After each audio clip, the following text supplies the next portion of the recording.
Hey guys, welcome again. We're back, the Detour Live, and we've got another cracking episode for you.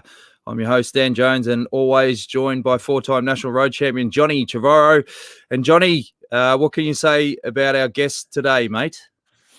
Yes, well, I was going to say he's an exciting young star of the future, but the future's already arrived. He's a star, a bit damaged like everyone last year with the pandemic, but he was Australian junior champion, road champion back in 2014, a long while ago. Come up through the ranks, been with, and there's a picture of him. So you've given it away, Lucas Hamilton. Giving it away. All right, he joins us now, Lucas Hamilton. Hey, mate, welcome to the Detour. Thanks for joining us. How are you travelling?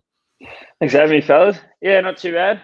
Just sleeping in and sort of recovering from the race, but yeah, it's been all right. Sensational ride at Paris-Nice, finishing fourth on the GC.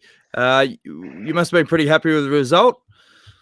Yeah, I think it was a good week. It's my first race as sort of sole GC leader. We had Bling there obviously going for stages, but yeah, it's fourth place. Can't be too upset about that. It's not a win, but it's good enough to be satisfied. I see. It was a nice story in, I think it was Cycling News just the other day, where Whitey has thrown you in the deep end. He says, you're the man, you're stepping in as the other GC man, taking over from Adam Yates. So you've got Simon Yates and you've stepped up to that other position for the main GC man. So that's pretty impressive if Whitey thinks that. Yeah, I think it's always nice to have the backing of the team. The support of the team it gives you confidence that you can do it. So yeah, I think we started well in that process. I don't know if I can replace Adam, but hopefully I can do my own thing. Now, you mentioned before riding with Bling. Bling obviously was back with a vengeance. He had the leader's jersey for a couple of days there. I mean, what was it like riding with Michael Matthews? Yeah, really good. I haven't done a whole heap with Bling before. Even racing is on different teams, I haven't done much. So he was awesome all week. We just missed out. I think the day that Roderick won, that everyone thought it was going to be a perfect day for Bling. He finished third. Just missed out on a stage win, but it's I think he's looking good coming with his races coming up that he's doing. I think he's doing some of the classics and stuff. So he'll be in good nick, ready to fire, I reckon. Iffy? Yeah, I reckon Milan San Remo will be the race he's got his eyes on. It was a superb ride last year, even if he did rub his knuckles along the brick wall at the top. But I reckon he'll go pretty close. Yeah, I reckon he'll be up there for sure. It'll be exciting for Aussies to watch, I reckon. And what was the vibe like within the team? There must have been a fair bit of a buzz. I mean, anytime you take the leader's jersey in a race, it generally sort of filters throughout the group. Yeah, I think everyone was real buzzed. We went out for those. It was like TDU at Paris-Nice. We went for the intermediate sprints and got some bonus seconds, which put us in yellow. And then, unfortunately, the day he was in yellow was the TT. So the rest of us didn't really get to have an experience with it, but he got to ride in yellow, and it's always nice to be there, present in the race. And no matter what race you are, a yellow jersey is pretty iconic wherever you are. So we had some wine that night, celebrated getting in it, and he did what he could to hang on to it. But geez, some boys went quick in that TT, so we just missed out on keeping it for another day. Hey, in other random news, I was very, very impressed with Van der Poel's celebration salute at Torino. I mean, it's one of the more iconic photos. You've got the arms stretched there. I mean, zero F's given, as they like to say in the classics. What was your take on the salute, mate? I mean, is it something that riders, you've obviously got to be pretty quick at the pointy end to preempt salutes, but was it as impressive amongst the peloton? Well, to be honest, I haven't spoken to anyone about it, but I think we can be pretty frank here. He can pretty much do what he wants because he that's how he rides. So he can salute however he wants, and he's going to run out of options of saluting pretty quickly because he's got to do it so often. So he's got to get creative, I guess. Now, we had Yeah. Heinrich on Iffy last week. He's talking about the cyclocross, Johnny. Yeah, that's interesting, isn't it? We're talking about how it's brought him back. He feels, the intensity of cyclocross racing has really got him going. And you look at Van der Poel and Van Aert and all these superstars that cyclocross seems to be doing so much for them. And the what's his name, Bridcombe, the new young Pom that's going so well. Have you thought about having a bash at it yourself, Lucas? Yeah, well, actually, it's funny you say that. I think the general trend now is everyone's starting to say, "Oh, maybe we should start doing a bit of cyclocross." I think the unfortunate thing for me is I come back to Australia most winters here, so when it's on, I actually am away. So it's definitely something that I reckon will help you a lot. I think everyone's sort of showing that now. I think even Heino is a perfect example. He may not be winning the cyclocross races, but he's rocked up to the classics in awesome form. And he did it all season. So, yeah, I think it's not something I'd discount for ever doing. It's just a bit tricky at the moment with how much time I spend back in Oz in the summer. Yeah, we'd rather have you riding the Bay Crits than the Jacob Harrelson Tour anyway, mate. Mate, we can't get through one ep without a Bay Crits plug. That hot dog circuit's probably just as hard as a cyclocross race, to be honest. Heinrich said exactly the same thing last week, mate. You're dead right. Now, Lucas, we want to go back to, obviously, last year. We've said a few times on this potty, I mean, huge disappointment for the team withdrawing from the Giro.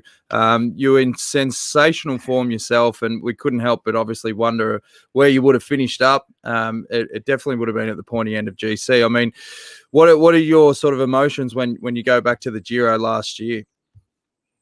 Yeah, I think it was a hard period in general. It was a hard period for myself, also. But before even I had any thoughts of the GC, sort of we had Yatesy there as well. So, like we went on a roller coaster a bit there.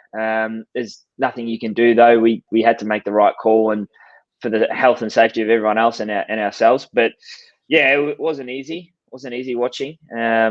But it's I didn't end up watching it in the end because I sort of just had to turn it off. But it was I'm also mates with Jai and Teo, so like I'm also really happy to see those guys do really well.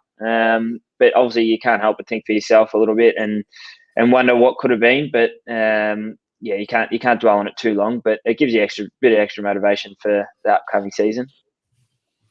Do you think it changed a bit of mindset where you're going into these GC races and traditionally it was like, okay, well, I'm going to be riding in support of this rider, but anything can happen. So you've almost got to be ready to go in case there is something that happens. Do you think that after the results of last year, particularly, it's going to change the mindset of team makeups going into Grand Tours? Yeah, I think that's always been a little bit of the case, isn't it? Like I think you saw when was it that tour when Froome crashed out and then Richie became leader. It's always super difficult, I think, to switch. But I think, like you said, like our team sort of went in with the Giro last year. Like I was sort of going to chase the white jersey potentially in the background, while also mainly like Yates being the priority, and I sort of do my own thing. Help him and then sort of go to the line a bit more, which I don't normally do. And that going in with that sort of thing mentality is maybe better than going in with all in because it sort of allows you room for error. But at the same time, to win these big races, you sort of all have to be in. And I think that's something our team's always done really well is that, we've had one goal or one priority and everyone's committed 100% to try and pull it off. So there's two ways to look at it. It's sort of like putting it all on red a little bit, or do you scatter it along the board? But yeah, I think either way, it's a risk either way. Yeah, I think it's very hard unless you're I was going to say Sky, an Ineos or Jumbo, where they've got a couple of guys. But even look, that was a fascinating finale to Paris-Nice with Roglic. I thought it was all sewn up. And then bang, he's had a couple of falls. He wasn't that far off. Did you see or hear what actually happened to him the second? We didn't see anything of what caused that second fall. No, I didn't see him fall. I saw him on the side of the road. and obviously we have radios in, and we knew it crashed. But at that point, Bora had already started drilling it. Before that, I think they were going for the stage, so it was pre-planned, and it's a tricky position for anyone to be in because when the yellow jersey crashes, I think Roger showed at the end he had no hard feelings, but it was pretty much glued to the wheel in front of you for the last lap. So I wasn't thinking too much about where he was, but I felt sorry for him that he was off the back of that Palo because we were going full gas. Just while we're talking about Roglic, he copped a bit of flack for the stage he won the day before. I think it was the day before when he the Bahrain victorious guy looked like about to win his first pro stage or first pro bike race, and Roglic just chased him out, caught him about 50 metres to go. He got a bit. What are your thoughts on that? Well, I don't know. I feel for is it Gino? His name, I think it was. You got to feel for him. Or an impressive ride by him to hang on. But I think at the end of the day, if Roderick's there in the form he is and whatnot, and he probably had it pretty calculated there in the last last 2K. He probably knew how long he could leave it and how close the gap needed to be. So I don't know. I think you always got to race for the win a little bit. But yeah, it's a tricky one. I can see how it's divided, but yeah, I think Roderick did the right thing by taking the win. Oh, I think so too. I mean, you don't give them away anymore. Those old days of giving wins away, they're gone. They're gone. Yeah, you never know where your next one's coming from. Exactly. Just on those teams, I mean, you've got the powerhouse teams, your Ineoses, UAEs after the tour. Do you feel like there is still a bit of a gap between these top echelon sort of GC teams, or is it really this sort of whatever fearless mentality going into these races, particularly on the back of the results last year? Yeah, I think it's pretty. You've got these powerhouse teams, but you don't necessarily see as much as a controlled racing as we have done before, I feel, anyway. Like you look at the tour last year, sort of Project came out and won, and I don't think his team did a whole bunch on the front. They rode quite a smart race, and I think you've got these big teams, but they're not bulletproof. And other teams are showing up and taking results when they can. And also, mate, they were saying, a lot of people, there was articles in Cycling News on the back of Paris-Nice and your results at the Giro, and they're saying, Lucas Hamilton, he's arrived. But, I mean, mate, this is your 5th year in the World Tour. Do you sort of feel like you're coming to that sort of sweet spot of your career because you've got so much more experience now? And if they're talking about you've arrived, I mean, that sort of happened 2-3 years ago when you were getting big results. Yeah, I think I've definitely the last year was probably the first year. It was a tricky year to manage it, but I've definitely developed a lot more now.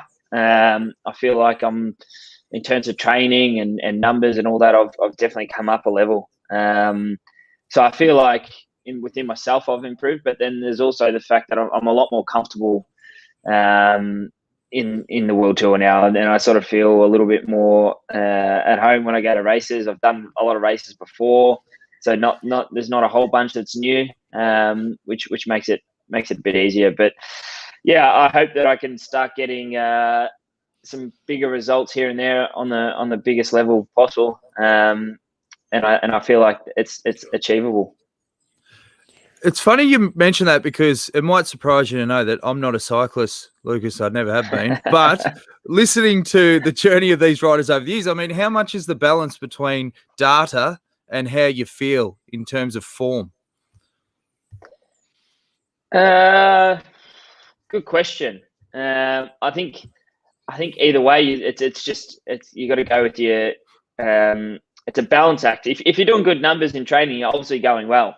So you can't discount that.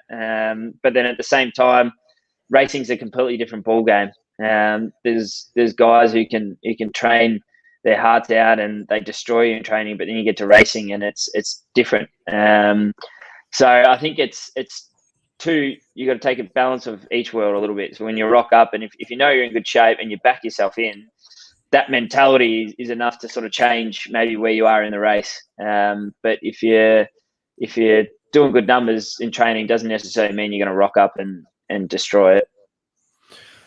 I was going to say, I remember 2019. That was the year you really, you stepped up. You actually won a tour. You won that Coppi Bartali and second in Czech.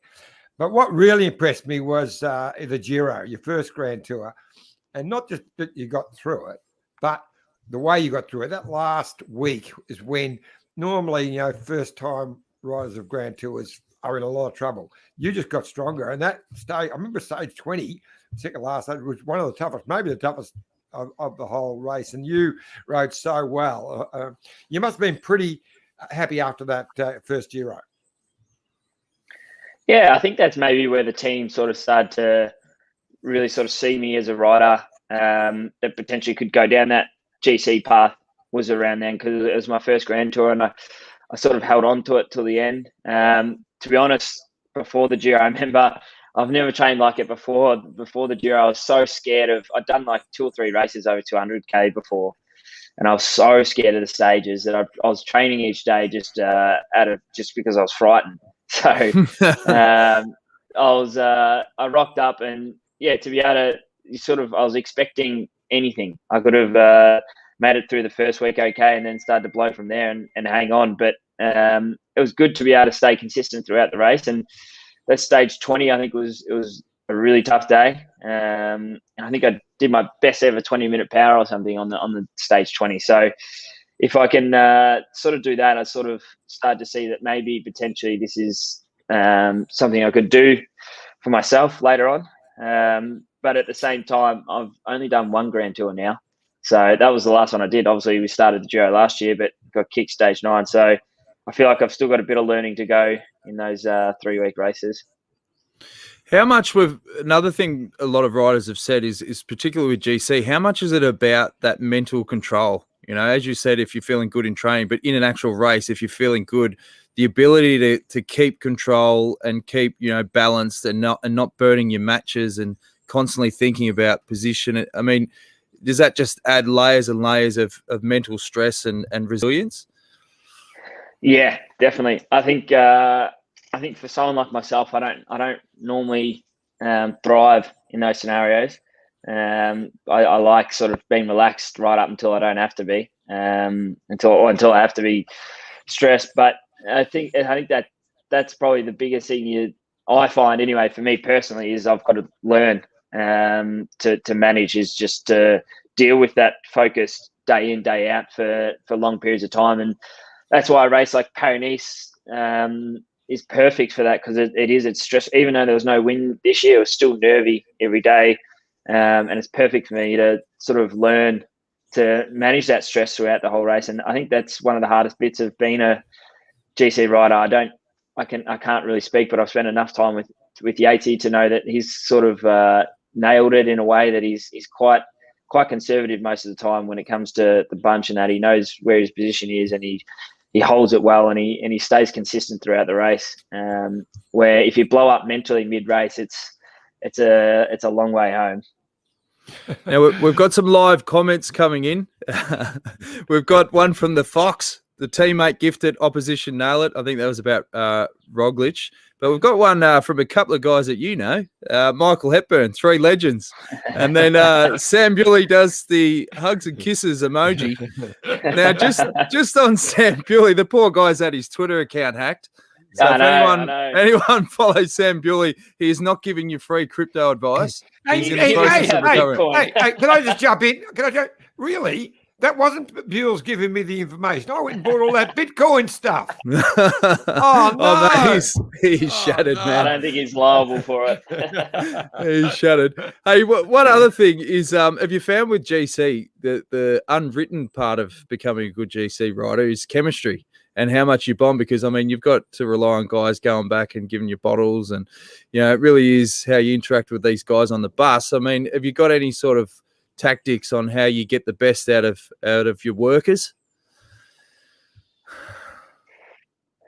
I think for me is I've been in this team a little bit long enough now that I'm mates with all these guys. And like the environment in this team is, Jonesy and Johnny, that like it's pretty amazing to be a part of, especially when you're winning, and when you're losing, we stayed pretty stable. But for me, it's just the boys when they're working for you, it's a big effort. And so I think you've just got to be really appreciative of it, because you can't do it without them, really. You can't do it by yourself. So yeah, I think for me, I rely on them. I don't. It's not a want; it's a need. So I haven't ridden GC enough to really know the ins and outs, how to best manage it all. But for me personally, this week in Paris was I really experienced what it's like to have a squad like that behind you, helping you every day, and it makes a massive difference. So yeah, I think you just got to be really appreciative of what they're doing for you. One other thing that I noticed, I've been in the bus for 4 years now, but there was a really good culture around open discussion and evaluating what happened each day on the bus. I mean, is that still a crucial element where you can sort of debrief what happened the day before, but keep moving forward in a constructive and positive way? Yeah, the debrief's still there. We debrief after every day, whether it's the last day of the tour when everyone's trying to get a rush, get home, we still do the debrief. It's an important part of the process, I think. And it's normally it's mostly positive. There's not normally anything, but if there is something critical to say, that no one takes it personally. It's just more of a learning experience, especially if you're with younger guys, which is myself most of the time. Most of the time, it's me getting ripped for something, so that's fine. It's I got to take it on board and change it. But it's an important part of the process for sure. Iffy? I was just going to say, I don't know whether you've been talking to Yatesy, or he's sort of racing on the other side. He's still got 1 day to go. I think it's the last day today, isn't it, of Torino tonight? But yeah, TT today. Yeah, he's been brilliant, and then and not so good in the one race. He's sort of brilliant, cracked, and then really strong. Have you heard anything from him? How he's going? No, I haven't spoken to him. I didn't really watch the stage where he lost the time, but I watched the stage, the mountaintop, and he was on there. So I don't know what happened, but I assume with a guy like Yates, he's all class. So if he's probably, I think Giro is his main target. So I think he'll be on track for that. If I saw the mountaintop. We watched it as we were driving home from one of the Pioneer stages, and he was, he was moving. So yeah. I think we're all right. The way he chased Pogacar down, it was pretty impressive. And the stage he blew in, though, he was actually the strongest, and it was a really strong breakaway. There was a half a dozen of them there, all stars, and he was bang. And then it all sort of fell apart, and he went back to the bunch and then kept going backwards. And I just think he went a little bit too deep, too early, in the season. That was all, because to come back 2 days later like he did, I'm sure he'll be fine. Yeah, exactly. I'm sure he's probably not too stressed about it. He knows where he's at. And yeah, it's once if you go a little bit too deep, it's always hard to come back from it. How has the racing been in terms of, obviously you had the terrible experience at the Giro last year due to COVID, but I mean, how the protocol's been in the racing this year so far? Yeah, good. I think to be honest, it's sort of felt somewhat normal at races this year. Sort of all the things that we were doing last year that were new, sort of now feel like the new normal. So also we get testing leading in, and there's certain bubbles and that once you're at the race and whatnot, and it's just a general like your hygiene and everything is you take more care of it, and you're trying to keep as clean as possible, because at the end of the day, you don't want to be the guy who has to go home sick. So yeah, I think it's good. I think obviously the racing, we've gotten further than we did last year, and everything seems to be okay for the moment. So it's working, I think. It must be a bit scary, actually, Lucas. You look at Paris-Nice. Nice again was a red spot as you're coming towards the end of the race, and they had to change the last stage a little bit and have no spectators at all. That must be a real worry. Yeah, I think it's. I don't know. I just find now that I just go with the flow of it. Like it's sort of. It's the organisation do a good job of managing it. I think the Nice come out and said they didn't want the last couple of stages, so they changed it pretty quickly overnight. We had new courses, and as a rider, yeah, like if you really pinpointed those stages, you'd be a little bit disappointed. But at the same time, you sort of we live in a world now a little bit. Well, my personal experience is that you can't get too caught up on it all. You sort of just got to go with the flow because it's bigger than bike racing. So we've sort of just got to do what we can and manage our expectations. Well, that's funny you mentioned that because that's exactly what Durbo was saying a couple of weeks ago. In going from a rider that needed to see schedule and needed to have a plan and needed certainty to getting to the point where you just go, all right, let it go. Whatever happens, it happens. So when Iffy says, you must be getting stressed, it's like, no, John, I'm actually working hard not to be stressed. So just call it as you say it, mate. Yeah. No, exactly. I think last year was stressful. I think last year was really stressful. But then another year on, you sort of you're a bit more used to it now. And also, you know that you can't maintain that stress forever. So you sort of just got to go with it.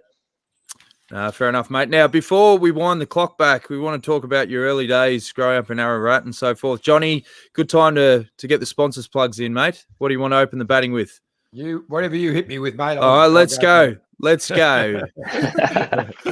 Let's go, motorhomes. Why not holiday in Australia's best motorhomes and campers? Now, I'm going to have to ask you the big question in a minute, actually, Lucas. So I'll do my spiel, and I'm going to ask you where you would like to go in your Let's Go motorhome when you have a holiday in the next year or so. But anyway, we'll continue on. At Let's Go, they just love helping people have incredible holidays. It's Australia's leading motorhome and camper van rental company, have vehicles to suit all types of travellers for all kinds of adventures, and you can be sure they'll go the extra mile to make your road trip the best ever. And there's 5 really important tips when you want a great motorhome experience. So it's not been one of my strong points. Plan. But anyway, but Let's Go, they love the spontaneity when it comes to adventures. So sometimes traveling around Australia requires some planning. So you just talk to them at Let's Go and they'll get it all organised for you. So now, Lucas. Did you write that script, John? Is that your gag? The plan? Yeah. might need to rework it. It was a good try. But anyway. Lucas, you've got we're giving you a Let's Go motorhome, and you've got a month to go touring around. Where do you want to go? A month. Well, I'm going to start at home. I'm going to start at the Grampians in Ararat. We're going to start at home, and then I may venture down to.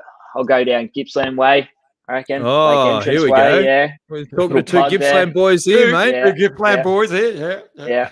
And then I reckon I'll head up the east coast of Australia. Nice. Go the coastal way. Yeah. Wise selection there, mate. Wise selection. Well, if you're not using a Let's Go, another thing you could dive into is a Jayco, John.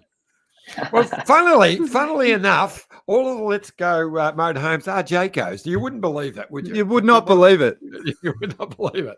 But look, as I always say, if you're going to buy a caravan, well, why wouldn't you buy a Jayco? They're the biggest selling caravan in Australia by a mile.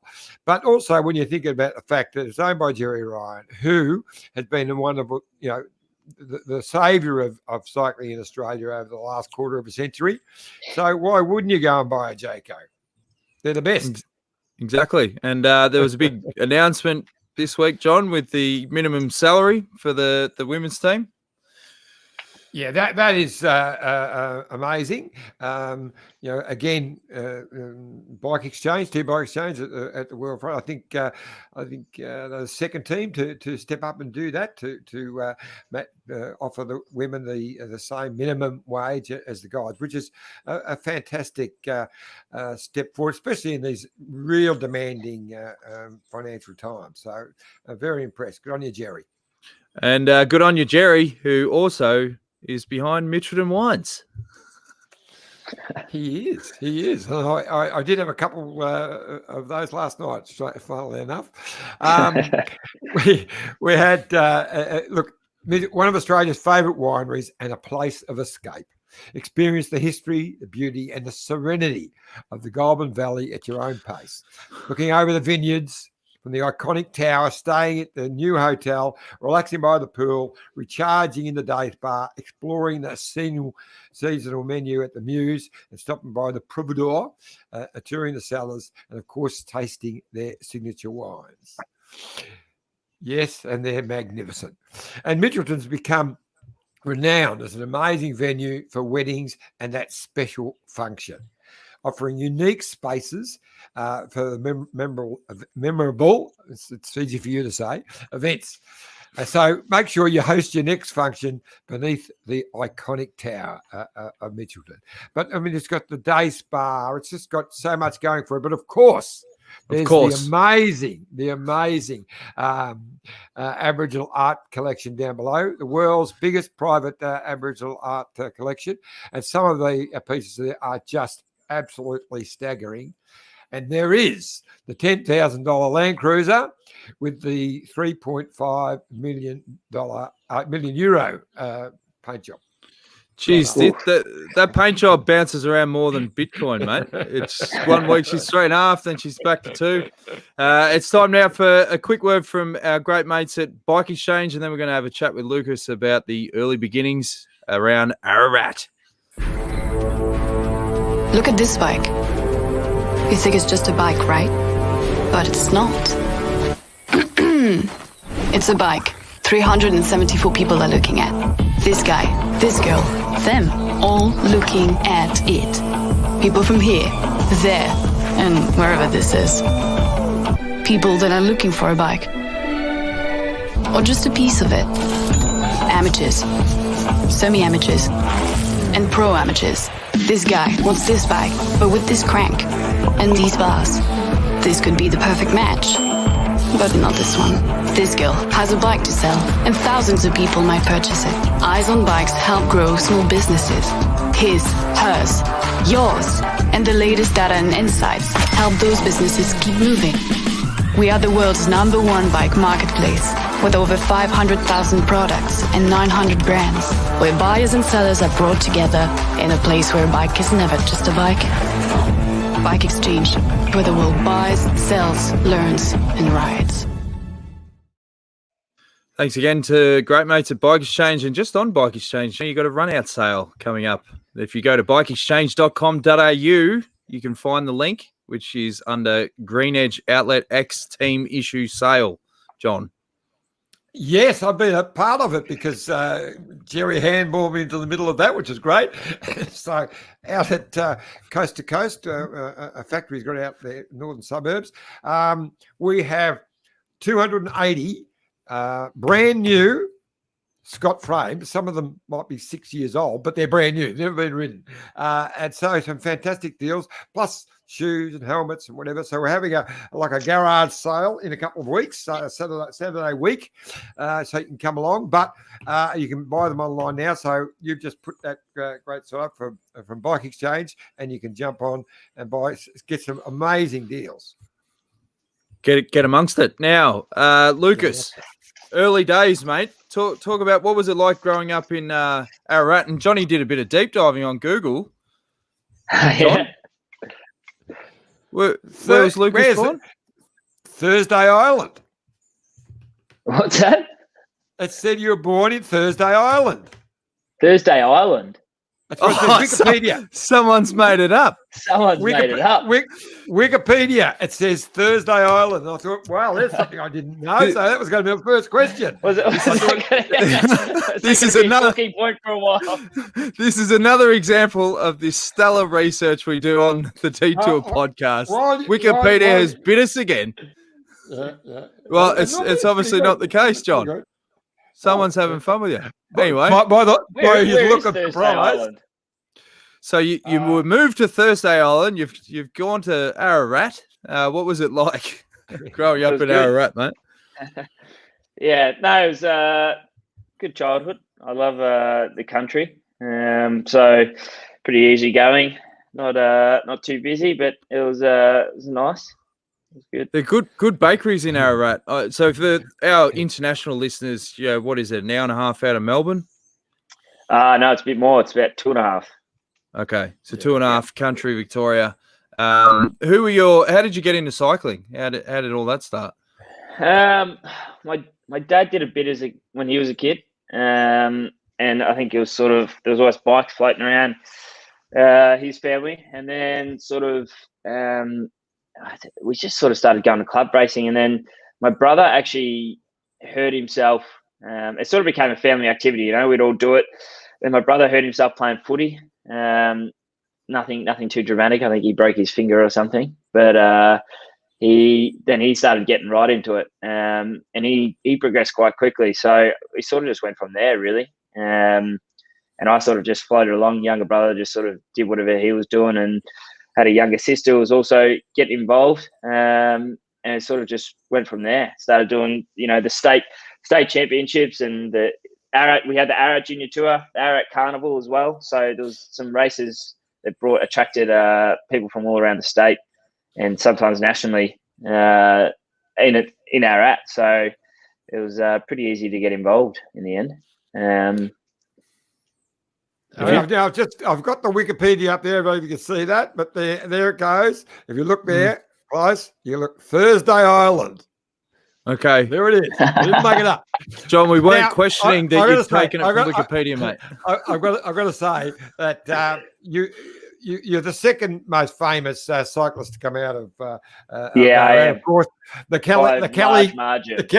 Kelly gang came from Ararat. That is Shay Kelly, Jamie Kelly, and their father Cole, who was a real legend as well. So his father used to coach my dad. Really? Back in the day, I think. And what were your ambitions at a young age? Did you always want to be a GC rider? I don't know what I wanted to be. I think I was just sort of going with the flow. I had, obviously, during that period when I started to get right into it, we had Cadell who won the tour, and for me that was pretty big. I think I remember, I used to watch the highlights package on SBS a bit, 6:30 at night and whatnot when the tour was on, but never really got too involved with it. I was always a bit of a footy fan. But I remember when Cadell was winning the tour, I stayed up and I was right into it. I reckon that was probably a changing moment a bit. I sort of got a little bit more into the top, the professional level of the sport. But again, no real ambitions for me to be a certain type of rider. It was just more got into the sport a bit more and sort of enjoyed watching it at the top level. And you got a beautiful velodrome in Ararat. So did you do a fair bit on the track in the early days? Yeah, a fair bit. I think we had winter was road racing, summer track racing. But I just did that pretty much throughout my whole junior years. I was never that great on the track. I went to the national championships once. I actually was under 19. Have to throw this in. Under 19 Madison national champ. Bit of a plug. Yeah, I was in there by accident too. Wasn't meant to be there, but I chopped the guy who was meant to be in it, and the points race a race earlier. So, but not crash hard at the track. So I sort of knew that wasn't where I was going to go pretty early on. But we did both all the way up until under 19s was the last year I did track. So, Is there any particular result that you got in those early days that you feel that was a breakthrough where I thought, okay, I can really make it at a higher level? In under 23s, there was probably a couple, but early on, I think I was always I'd always every now and then pop up and win in the juniors, but I was scrapping for top 10 most of the time. I was never a young guy who was winning every race. there's a lot of guys who was a lot better than me, but I sort of hit an age when I went to under 19 second year, and I must have developed a bit or something, and then I actually started to win a lot, and unexpectedly, like sort of just entering races, sort of trying to all the selection races and whatnot. And that was probably a turning point a little bit then. Probably sort of hang on, like actually maybe I can do this. But yeah, there was a lot of water to go under the bridge between there and actually going pro. And how did you go when you first raced over in Europe? Because, you know, we've talked again on the show a few times with riders about how more difficult it is being an Aussie, being so far removed from family and friends, where you talk to a British rider and, you know, they've got a Ryanair flight 45 minutes and they're back home. Yeah, exactly. I think I had a bit of an up and down under 23s. My first year under 23, I actually sort of went and worked in Melbourne, actually sort of racked it a little bit and sort of went and did a bit of labouring. And I sort of, that year after was my first year in Europe. So it was a pretty big shock because I went from sort of living like a normal person to racing in Europe. And I was a little bit lost. We started in Belgium for 3 or 4 months, sort of just in the gutter every day, hoop group every day. It wasn't crash hot from me, but it was a good experience. And I think one of the things I had a realization sort of in that period, when you go to Europe, it sort of makes it a lot bigger step maybe for us. And you sort of have to make that decision. Well, yeah, like, all right, am I going to have a proper dig at this and make a lifestyle out of it, or am I going to head back to Oz? So it was tough, but it's I think I was lucky I came through the academies. I think we did it a lot easier than the guys before us did. So it wasn't too bad. I'd be sugar. Was that 2016? Is that when you were first? 16, yeah. 16 was my first year. Because there. you ran second in the the armed post race, the Tour of Ireland. So that must have been a bit of a step up. You must have made you realise, because we covered the Tour of Ireland, didn't we? Jones. That's right. 2009. They're welcoming. They're waiting for us to come back and finish that documentary. Sorry, you cut out. You cut out there, Johnny. Yeah. Oh, okay. I missed that. I'll assume it was funny. Yeah. No, it wasn't. And also you had some big results at Tour L'Avenir. You won the Mountains jersey, and I know the likes of Bernal. He finished 5th, and that would have been a big goal of his in those early days. So you've piped him. Were those sort of results pretty big confidence builders to make that next step? Yeah, I had a couple good results that first year, but that L'Avenir was. I remember I got real sick during it. I had like gastro, and I tapped out a lot of stages. One of the flat stages, I just managed to hang on. Like I was last guy on the road. But it was sort of enough I did enough that year to sort of maybe get a little bit of confidence that maybe the next year I could progress and do a little bit more. And we went in. The team went with an idea of sort of developing us as riders a little bit more than searching for results that first year. So we spent a lot of time in Belgium doing races that didn't suit me, but sort of getting around like the hecticness of bunches there. And then the following year, we did a lot more races that were suited to like what the team we had. If you look at it, we had me, Jai, Michael Storer, Rob Stannard, and Sweeney and Jenna, and it was a pretty climbing based team. And that was the development team for the Team Bike Exchange now, Michelin Scott. Yep. And there's a lot of racing in Asia and so forth. Can you remember the conversation when you were offered that first contract to join the World Tour? I think it was roughly after the baby Giro. And I was sort of like obviously it's sort of up and down period. You're sort of just sort of trying to get it's your dream at that point. That's all you're racing for is to get that pro gig. I think you ran second, didn't you? You ran second in that baby Giro, didn't you? Yeah.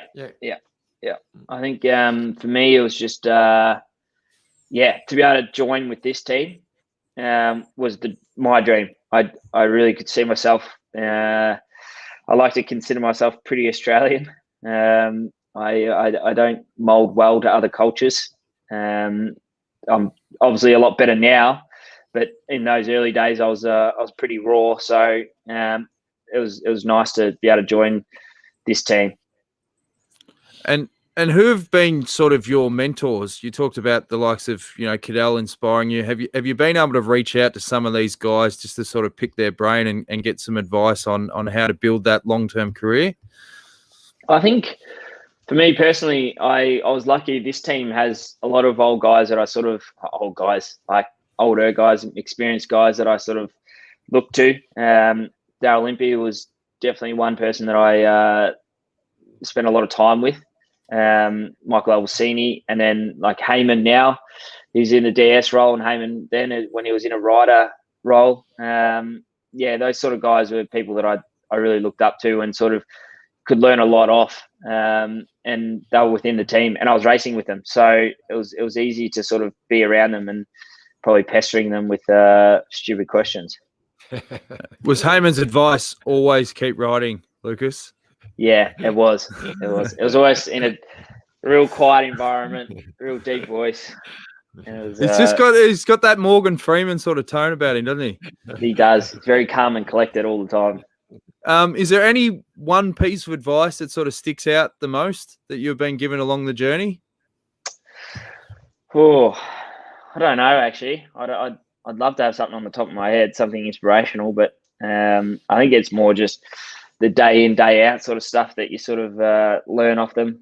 I think it's I'm trying to think of one thing that one of them has said to me before, but I can't really think of a specific quote.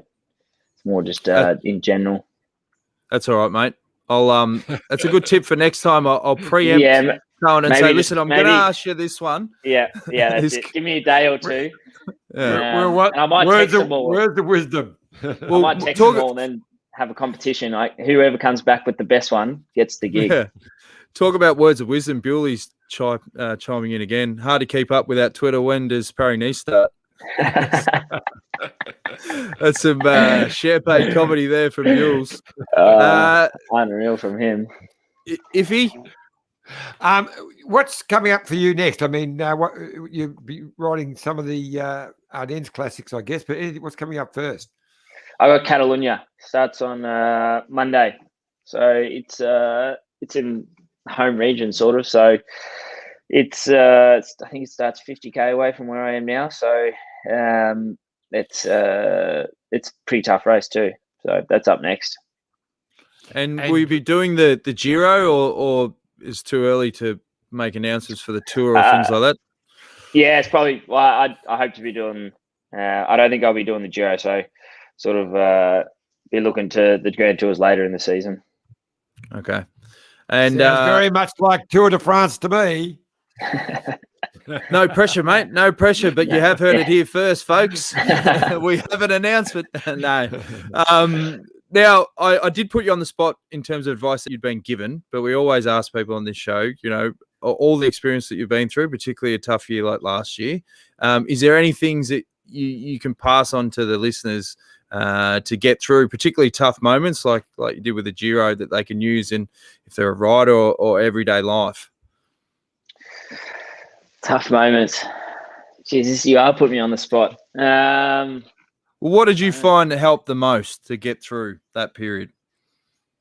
I think for me, the biggest thing was actually just keeping, I went through phases. Obviously, the first lockdown, I pretty much just sat on the couch and played PlayStation. Didn't do much activity at all. But then the second one, I think I sort of, if you stick to your routine a bit and give your day some sort of purpose, if you're in lockdown, that is, and if you're going through a rough period, then I think it's sort of just about back and having confidence that you'll come out the other side and there'll be something to look forward to on the other side. Well, that's pretty good advice, mate. Iffy, anything before we let Lucas go? Well, just Thursday Island. It's north of Cape York in the Torres Strait. So there you go. Just so you can Google that. I'm going to go Google it now and find out exactly where I was born. Well, mate, we really Maybe appreciate you. I was adopted. I don't know yet. Well, you need to get to the bottom of who put that on Wikipedia. I think someone's obviously having a bit of fun with that, and it's hooked Johnny Trevorrow, and he's been red-faced for the rest of the show. So, but no, we really appreciate you coming on the program, mate. We're super excited for not just this season, but some big years ahead in your career, and looking forward to what you've got, in particular. Good luck at Catalunya. Thank you very much, boys. Good chat to you. It's been great, mate. I just tell you, I think in only about 3 years' time, Shane Kelly will be saying, gee, I can remember when I was the top cyclist ever to come out of Ballarat. So there you go. 3 years' time, mate. No pressure. He's the pioneer, though. He's the pioneer. He's the champ. Good stuff, mate. We'll speak to you again soon, mate. Good on you. Yep. Catch you later. Right. See you, Lucas. Now, the fantastic chat with Lucas Hamilton, as we said, he's en route to becoming one of the big superstars of the world of cycling. Now, Johnny, before we go, stay tuned to the Detour, because we've got an event planned for Phil to get the voice of cycling. Yes, the movie. So, a few of my mates went to a show in Geelong tonight to go watch it. A few went yesterday, and they all loved it. So Jerry and I have decided to host a special Detour edition. So it's going to be at the Astor in St Kilda. Fantastic theatre. Fantastic theatre. Used to work there, I'm told, and they still haven't recovered. They're still down a few chock tops, they reckon. But anyway, for 3 months there, they had the best chock tops. I don't know if the quality's dropped off since 2002, but for that little sweet spot there, they were magnificent. Yeah. I reckon you scoffed quite a few while you were supposed to be working. I did. So we're straight after Easter. I'm just trying to get the perfect date. So it'll be a weeknight, and Phil's going to be a part of it. We're going to live stream to Phil, so you can have a talk. He'll talk before the start, and then people will be able to ask him questions afterwards. So we're hoping to get a few hundred of our Detour fans, friends and family. It's going to be a great day. So we'll keep you posted. And the next Detour edition, about a week's time, we will have an all signed, sealed, delivered, and an address for people to email through to get their tickets. Yep. And as we mentioned earlier, make sure you check out again bikeexchange.com.au for the run out sale of all your ex-team Bike Exchange kit and frames and the likes of that. So get on bikeexchange.com.au, and also follow the show, youtube.com/the Detour podcast. Make sure you tick subscription, tick all the subscribe button and notifications, and tell all your mates about the potty, and keep support the show. We really appreciate it. And we'll be on again pretty soon. We've got some big guests lined up, Johnny, over the next couple of weeks. We have. I'm not going to open a big trap again, because the last one, the King of Belgium decided not to do it. But maybe if I can get over there, He's just not happy doing it in English. It's not his natural language. But get over there, I'll snaffle him. Okay. We'll stay tuned for that as well. Thanks again for tuning in, and we'll see you again soon.